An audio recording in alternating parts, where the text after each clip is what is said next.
Sometimes I'm down. Oh, yes, Lord. His Excellency, Ambassador Walter Omowale Carrington, commenced his diplomatic career in 1980 by his appointment as ambassador to Senegal, the picturesque Francophone West African nation, by President Jimmy Carter. He integrated himself so much to the Senegalese society that he was conferred Commander, National Order of the Lion by President Leopold Senghor. 1993, Nigeria, the most populous black nation in the world and the giant of Africa, was in a state of anarchy. The military regime of General Babangida had conducted an election which was considered both locally and internationally the freest in the history of the country. The winner of that election, charismatic and phenomenal Chief MKO Abiola, was shocked into stupor by the annulment of his freely given mandate. The pro-democracy community went into a frenzy, embarking on massive agitation and crippling civil disobedience. General Sani Abacha, who slammed MKO into detention, attacked protesting crowds with live bullets and installed a reign of terror unprecedented in the history of Nigeria, quickly aborted an interim government of Chief Ernest Shonekan. The nation was under the jackboots of the military. Into this cauldron was thrown Ambassador Walter Carrington by his appointment as the American ambassador to Nigeria by President Bill Clinton. A clear indication that the American leadership was ready to stand by Nigeria in the quest for democracy. The testimony of various principal actors in the struggle at this period effectively captures Ambassador Walter Carrington's service in the nation's political space. In 1995, that was after our trial and detention for Phantom Coup. We were in detention. Obasanjo had been sentenced to many years imprisonment. General Yaradua had been condemned to death. Dr. Beko Ransom Kuti, who was also a casemate, had been sentenced to life imprisonment. I had been sentenced to life imprisonment. And Colonel Lawan Guadabe, along with other officers, had been condemned to death. It was a terrible time.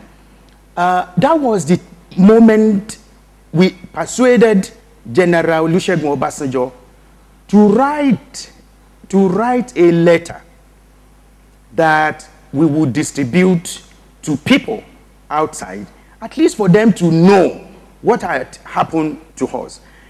Obasanjo, of course, sat down and wrote this very, letter. I mean, very good letter. And I remember that when the list he drew up, on top of that list was Walter Carrington Ayo, who was a staff heading the Africa Leadership Forum that time. He instructed in a note he sent to him that give this letter to Walter Carrington because Walter Carrington will know what to do with it.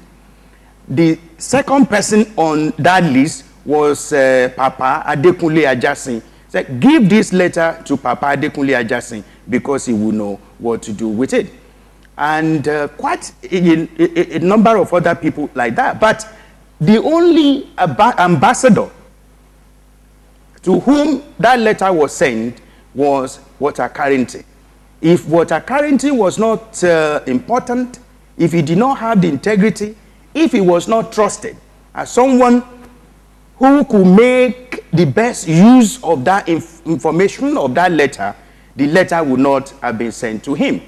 And sending the letter from that hellhole to Walter Carrington, knowing that Walter Carrington would make the best use of the letter, was a kind of relief to many of us who were waiting for Abacha that time to make pronouncements on our case.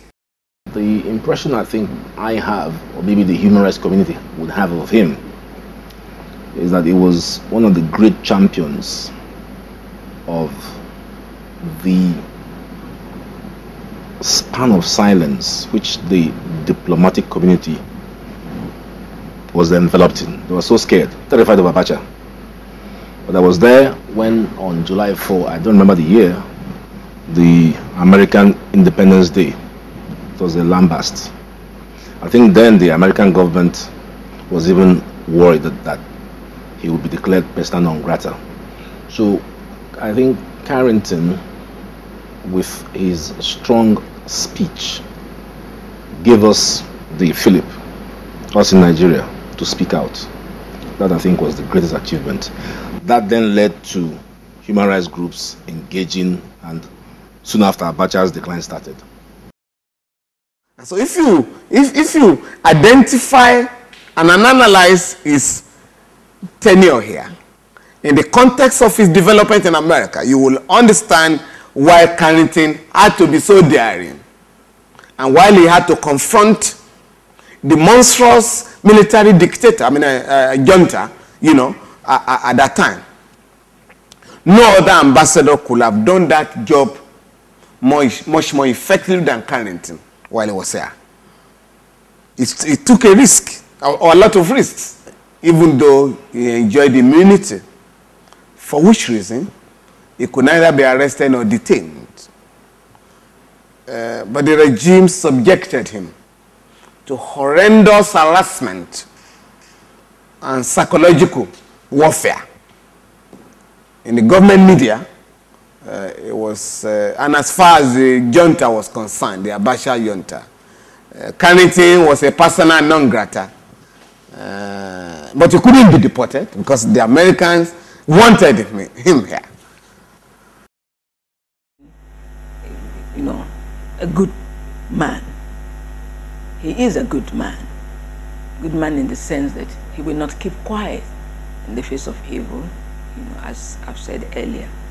And unlike most diplomats, they don't get involved, and if they are involved, they just speak in the language of diplomacy. But he was clear, he was direct, and I think that was quite courageous. It was noteworthy, and it was commendable. And beyond the call of duty, he was one of those persons who stood up to defend the right of Nigerians to freely choose their own leaders. We all know that diplomats usually are, as we all say, diplomatic. They are supposed to pretend and talk nicely and not rock the boat. But Ambassador Walter C. Carrington, as he then was, stood up on behalf of Nigerians. He supported the pro-democracy movement. He became a pillar of support for the National Democratic Coalition. He was very outspoken. He had lived in Nigeria before in the 60s, so he understood the major issues within the Nigerian space. And so, when you mention his name today, people remember him as someone who carried the banner for democracy on behalf of the Nigerian people. In fact, it used to be said at the time that if any civil society activists ran into trouble, the best place to run to, was the U.S. Embassy. Ambassador Carrington came, the British were lukewarm about our attitude to June 12. They were not really forthcoming as such. So we expected an ambassador representing America to follow suit. So it was refreshing to find a man who took his own route and looked at the situation he found himself and decided to take sides with the people, the poor, the human rights group, those who are fighting for democracy, and it was refreshing. It was absolutely different from what we were expecting from an American ambassador. The very first thing he did was to visit Abiola when he came here, which is an anathema to an ambassador, and to make his mind up and talk about the way he felt about democracy and the way he felt that the man who won an election ought not to be deprived of the fruits of his labor, and that the people deserve the kind of people that they elect. It is unusual for an ambassador to do that. People were killed on the streets of Lagos, and even all over Southwest. Carrington came in and decided to side with the people because he saw the annulment as a grave injustice, and decided to side with the people and ignore the government at the center. And that did not put him in their good books. So for 4 years he was here. It was a struggle. And I think if they had their way, they would have killed him. Because it was open, they clearly identified with the opposition. They identified with the families of the people that were slain in the course of the struggle. And that made me to consider him as a historical necessity, as an agent of change. A man who came, saw the evil that was, that was the hallmark of Nigerian leaders then, and decided to side with the people. I think in the history of this country, if you want to talk about democracy, Walter Carrington has a place in the history of Nigeria. The time he was to leave Nigeria and were Pa Ayo Adebanjo's house, now an ambassador, we know what an ambassador represents. He represents the United States of America. By the time we got there, the first venue we were supposed to use, the security people came there. It was rough handled. All of us had to move. He moved with us. He remained very, very calm and cool. I mean, instead of him to even retreat and leave us and go, he went with us to the second venue, Surulere. And that was where when we were there and were giving our speeches, the military people came again the second time. And they brought down the gates, tear gassed everybody. He was still there with us. He remains calm. And the wife, Dr. Areze, is one of those that has also helped the cause, because and that's why we always say that women should be there to, they should be side by side, not that behind any man, but beside